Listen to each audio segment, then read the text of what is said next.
So if you understand your nervous system better than most people that you know, and you still can't get like a daily practice to actually keep happening over and over again, the thing that might be in the way actually has some kind of structure to it quite often, and you can work to adjust that structure. So when we have language for what's happening in our bodies and our nervous systems, things like self-blame tend to maybe go down a little bit when we understand things, and self-compassion might tend to go up. Naming the experience is part of how a lot of us sort of start to work with our nervous systems. Instead of treating the nervous system like something that needs to be fixed or put in a box or changed or something, we work with it instead. We start to see that our nervous systems are often dysregulated because of environments and structures and socialization systems that were built for non-neurodivergent brains. And this is a mismatch that our bodies are responding to exactly the way that they should, the way that we'd expect them to in such an environment. And this will happen even if or when a professional tries to tell us otherwise. You might perhaps feel anger or even rage, and you can still go back to the science and know that what they're dropping on you isn't accurate in 2026, and it certainly isn't fair. And that anger is justified and can be useful as well.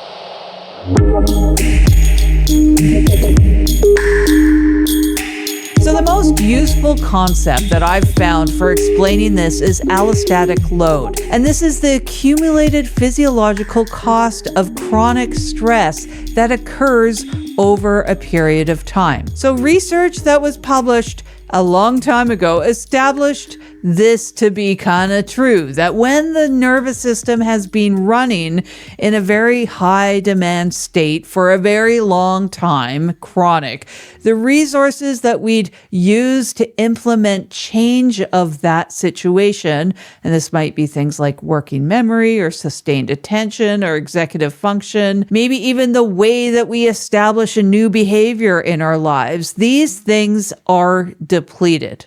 And for those of us who are autistic or ADHD or both things together, allostatic load tends to run higher at a baseline in our lives because things like social masking are very expensive on our system, and sensory processing differences are expensive as well. And all of these things add up.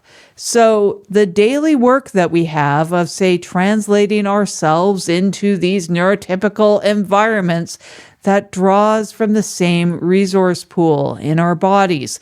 And this is the resource pool that habit formation tends to need, right? So when we sit down, say, at the end of the day, we're on the couch and we're like pondering, maybe I should do some kind of nervous system regulation practice or something. The part of our bodies, our systems that would run that activity have already spent all of the money that we have. It's all gone.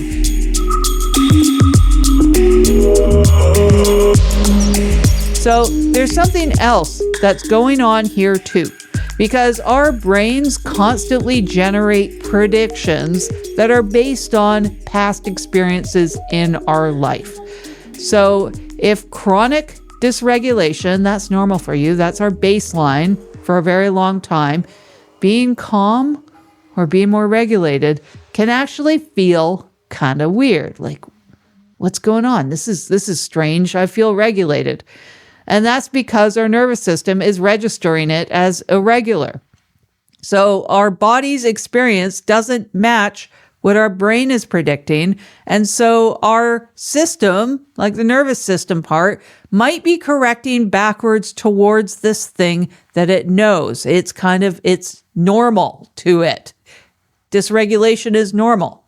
So if we do manage to regulate, great.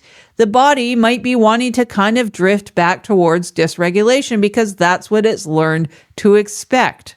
So knowing that regulation is possible, doesn't necessarily give the brain this repeated lived experience that it needs to start treating regulation as its new normal. And this is part of why making it the new normal can be hard. It's not impossible, it's just difficult. So there's a part that catches a lot of us up. And this is executive function. This is things like planning or focus, memory, flexibility, those kind of things. So building a habit, building that new normal requires consistency. And consistency requires some level of executive function. And for ADHD and autistic brains, executive function can be like a very variable resource that we have. We have good days, we have bad days, we don't necessarily have an obvious pattern, and not much that we can necessarily do about this on any given day. So if we're listening to conventional advice like just do it every day until that new habit sticks, or just set an alarm, this goes right into a thing that's not very reliable for a lot of us. So we often need some kind of external structure, maybe an existing habit or just something existing that's already in our muscle memory, something that we already do, to build a new thing around or on top of, because this internal structure isn't necessarily consistent. It's not always there. But even finding and setting up an external structure, that can take some executive function.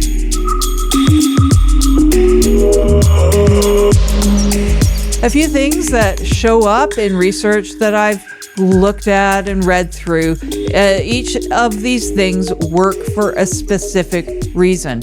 And the usual reminder before I get into any of this sort of stuff is that you are the expert on your own brain and body. So take what fits here and just throw away what doesn't fit for you.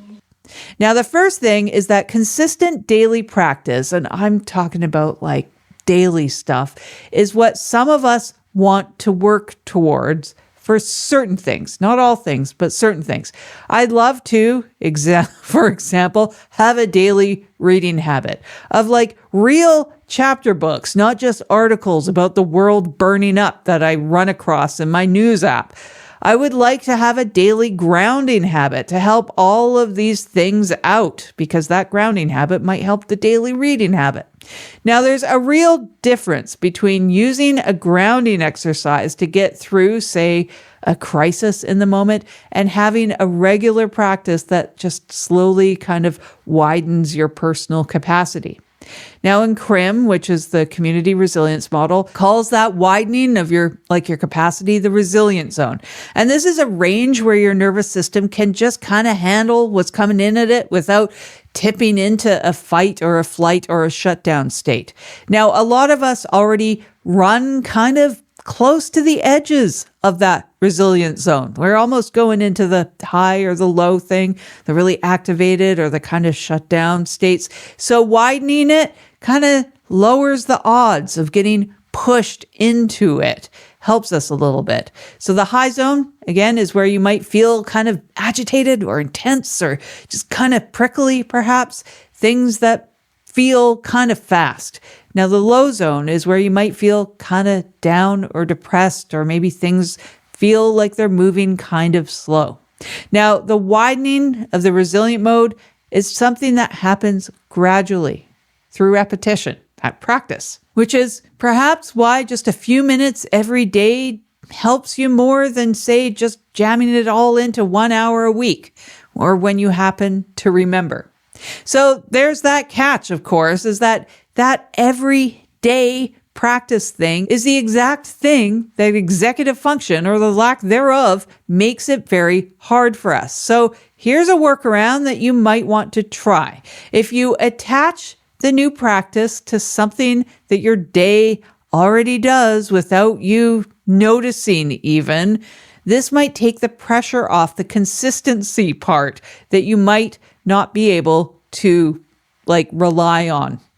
So I noticed this with something as simple as drinking enough water. For a long time, I tried things like timers. I had a water app on my phone that kind of had alarms and timers and stuff like that. And even with all of these notifications set up, things that were showing up on my watch, I never even actually saw them at all. I did for when they were new, but then as soon as they become this regular thing, I just didn't even see them.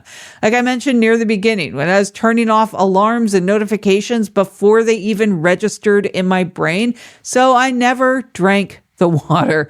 The only thing that worked in the end was a giant canteen of water. I don't have it here, and I'll get to that in a second. But this was the size of a whole day's worth of water. So if that canteen made it to this desk sometime during the day, my hand just would reach for the handle and I would drink it without thinking, as long as it's water and not coffee that I already had the habit built around.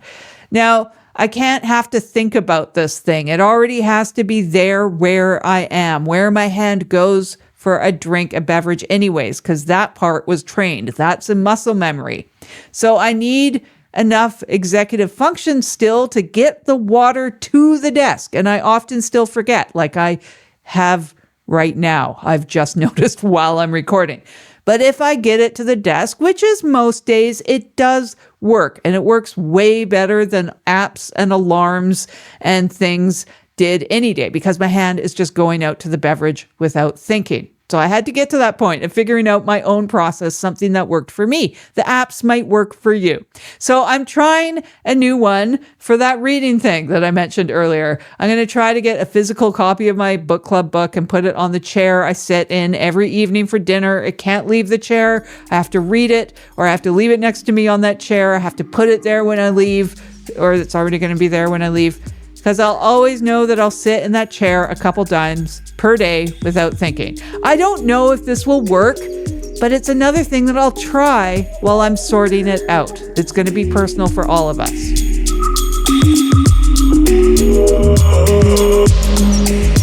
So this same pattern can work for a regulation practice.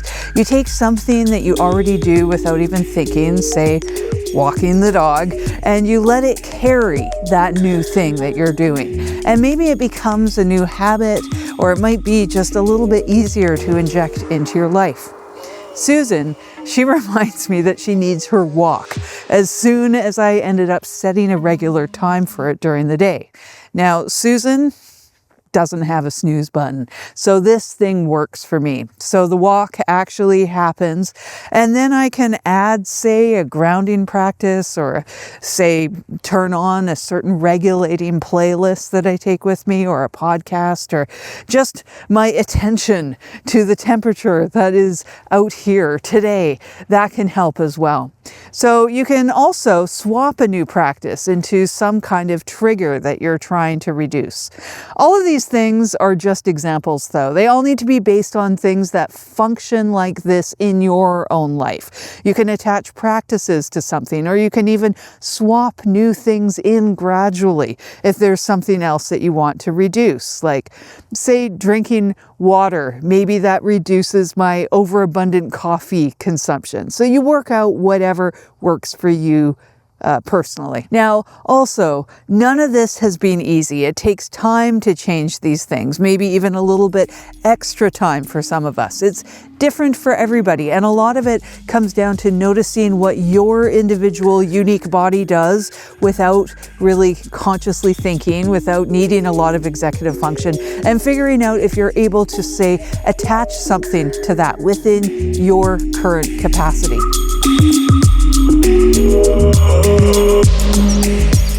The second big piece of thing that I run across in the studies and the research and the stuff that I'm looking at is external scaffolding. This is potentially combined with relational support. So something outside of your own executive function is providing the structure and the prompt. So this could be things like body doubling or a schedule with actual accountability attached if you choose that. That doesn't always work for people. A coaching relationship, for example, is another person in the room while you do the thing. That's the same as body doubling. So this could be in person. It could be virtual. There are often virtual groups around that you can find at various price points, starting at free. So the point is that the cue is coming from the outside and not necessarily something that we can dismiss or ignore or have the executive function stuff around. You're not leaning on internal resources that are always kind of unreliable. Of course, we have to get to these things. So there is that hurdle, but this scaffolding part might help. So the scaffolding part, like an object cue or a set schedule, can work for some people if you have no one around. So the relational part adds to it when you do have someone safe in person or in an online group. So the relational piece sometimes gets overlooked in these sort of systems. And it can be an important one to consider working into what you're doing if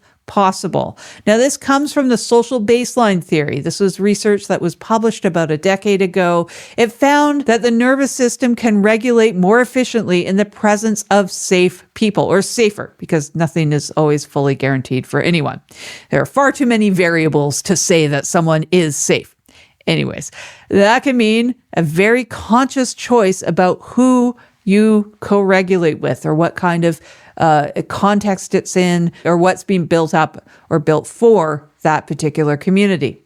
It also means that solo content consumption, that's like reading the news feeds, perhaps watching videos and reading articles on your own, it might be missing something structural that relational practice can potentially provide, even synchronous online with other people. So remember, it can be online. It doesn't have to be in person. Groups, activities, coaching, therapy.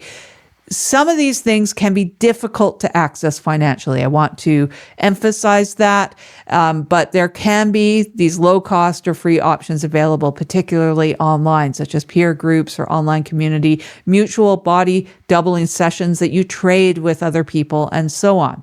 So our sensory profiles and regulation needs are specific to each of us. So a framework can give you a starting point, but working out how your specific nervous system moves through that framework is individual work. It's an individual process. And that's where having someone to hold the process with you starts to make a real difference.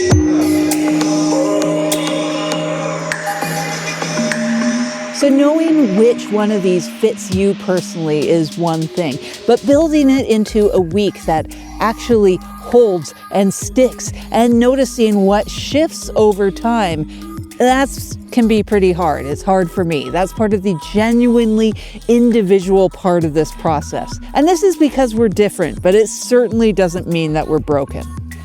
If you want guided regulation practices that you can actually follow along with, they're on the podcast feed for this show.